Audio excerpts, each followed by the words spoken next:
Agora vamos falar sobre o dano ambiental na região de Sinop. A usina hidrelétrica que abriu as comportas, causando a morte de pelo menos 13 toneladas de peixes, foi multada em 50 milhões, depois que o Ministério Público Estadual solicitou à Justiça para que os diretores da hidrelétrica passem a ser monitorados com tornozeleira eletrônica. E para falar sobre este crime, esse desastre ambiental, está aqui no Jornal do Meio-Dia o promotor de justiça, Joelson de Campos Maciel. Boa tarde, promotor. Boa tarde. Promotor, e o pior de tudo é que essa daí foi uma tragédia, um desastre que já estava avisado, né? Porque o Ministério Público tinha um laudo alertando a Secretaria do Meio Ambiente de que este desastre poderia ocorrer. O que ocorreu foi o seguinte: nós acompanhamos o licenciamento ambiental, por isso que a nossa promotoria atuou, a minha que é 16ª, junto com a do Dr. Marcelo Vaquiano, a 15ª civil aqui de Cuiabá. E nós atuamos junto no licenciamento ambiental. Todo empreendimento de impacto tem que fazer a licença no órgão ambiental.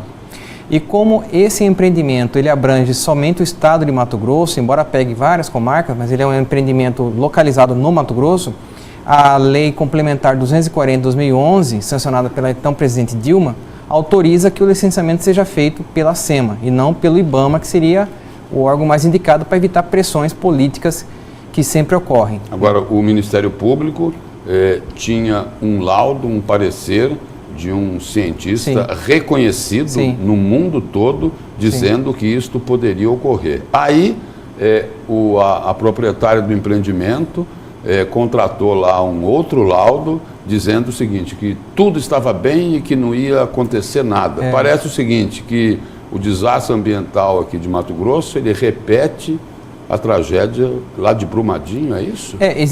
Está tendo o laudo do professor Philip Francis, que foi o que nós conseguimos contactá-lo. Aliás, ele não cobrou nem um centavo por esse laudo, ele veio só pelo amor à causa, que ele é um cientista renomado, Prêmio Nobel da Paz, uma pessoa que dispensa apresentações. No Lattes dele tem mais de 1.500 artigos, é um dos pouquíssimos cientistas que é habilitado pela revista Science americana, né, que é muito rigorosa. Ele foi muito claro que deveria fazer a supressão da vegetação que envolve o lago. Você deixando essa vegetação lá e não tirando, cria-se o que nós chamamos de serrapilheira, que são pequenas...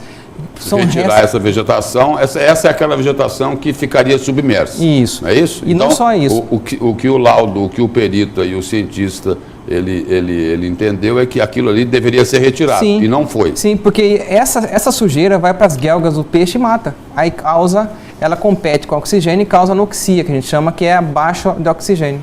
Qual foi a explicação da SEMA ao Ministério Público? Porque teria que ter, no momento da abertura dessas comportas, a fiscalização fiscal da SEMA ali dentro. O que aconteceu, promotor? Então, nós recomendamos para o órgão ambiental, no caso a SEMA, para que houvesse a supressão vegetal, para que eles determinassem a supressão vegetal. A empresa contestou o nosso laudo, apresentando o que eles chamam de modelagem matemática, dizendo que não ia baixar o oxigênio da água. E apresentou vários estudos dizendo que o oxigênio ia ser preservado.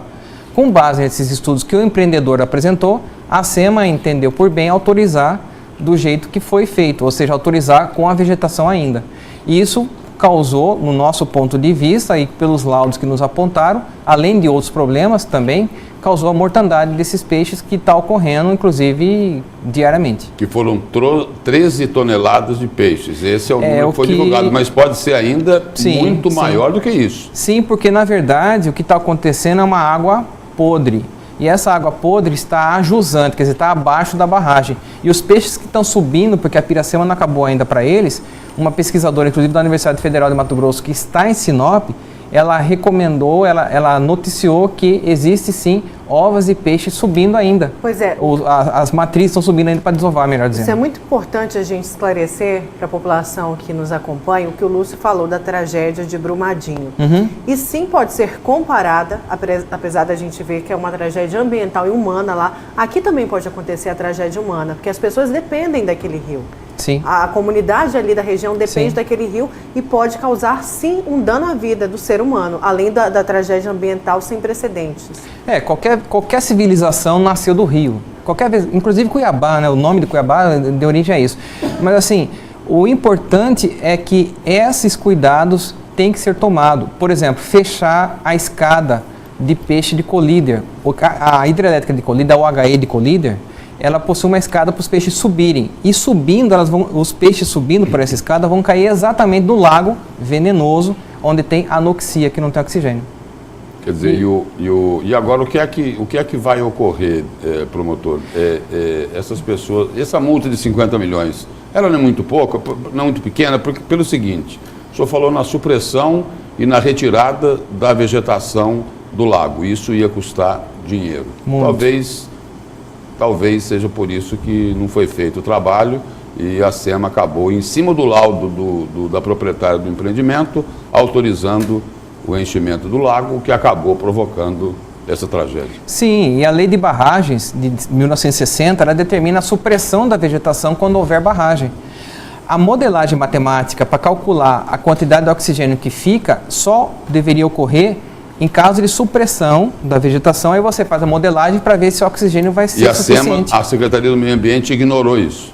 Não é que ignorou, ela entendeu que não teria problema, que os estudos apresentados pelo empreendedor, no caso a EDF, Sinop Energia, os estudos apresentados por eles, foi suficiente para que liberasse o enchimento. Mas o que o laudo do Ministério Público dizia era exatamente o contrário. E tem, bem lembrado por você, o princípio da precaução no direito ambiental, que fala o seguinte: quando existe risco ou incerteza científica sobre um fato, você tem que preservar o meio ambiente. No caso, teve risco sim, a gente sabia que isso poderia acontecer e, infelizmente, pagaram o preço. E além do pedido de tornozeleira eletrônica para os diretores, a SEMA também vai ser responsabilizado, o governo do estado.